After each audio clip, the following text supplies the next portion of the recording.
Welcome back to the Friends of Medieval Dublin's YouTube channel.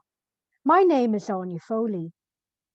If you're interested in medieval Dublin, please subscribe to our channel and don't forget to hit the notification bell so YouTube can alert you whenever we upload a new video.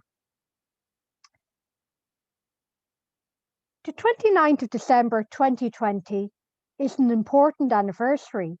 It marks 850 years since the assassination of Thomas Becket, Archbishop of Canterbury. Becket was killed by 4 of King Henry II of England's household knights. This may have been at Henry's request, and it is reported that he had said, "Will no one rid me of this turbulent priest?" Before he became Archbishop of Canterbury, Thomas Becket and King Henry had a good relationship, so much so that Henry sent his son Henry to live in Becket's household.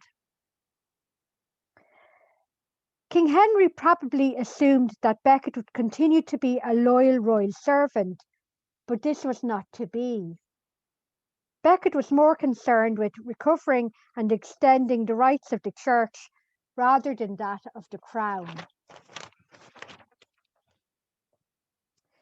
The relationship between the king and the archbishop became increasingly bitter, and this only ended with the archbishop's death in 1170. So, what does this have to do with medieval Dublin?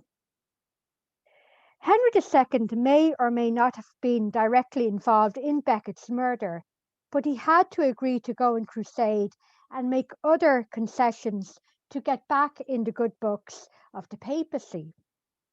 One of these acts of concession was the establishment of St. Thomas's Abbey in Dublin.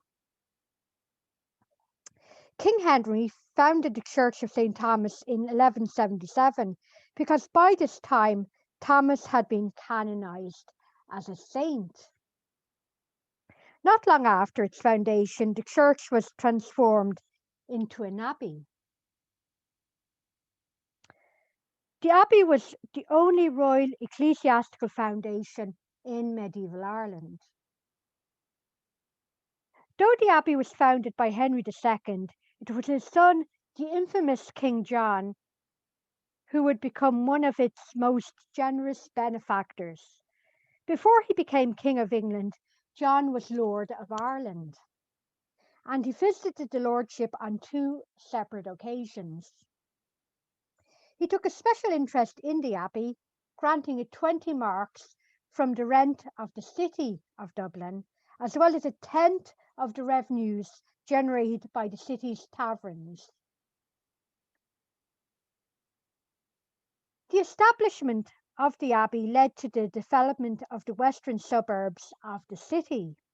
Though the abbey is gone, the name survives through Thomas Street, and the area around Thomas Street is still called the Liberties, after the Liberty of St. Thomas.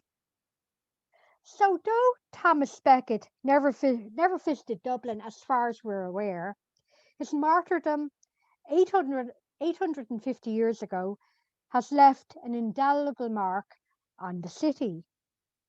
Now, there's a book about the Abbey written by myself and published by Dublin City Council. If you want to find out more about the book or the Abbey, feel free to get in touch. Thanks for watching.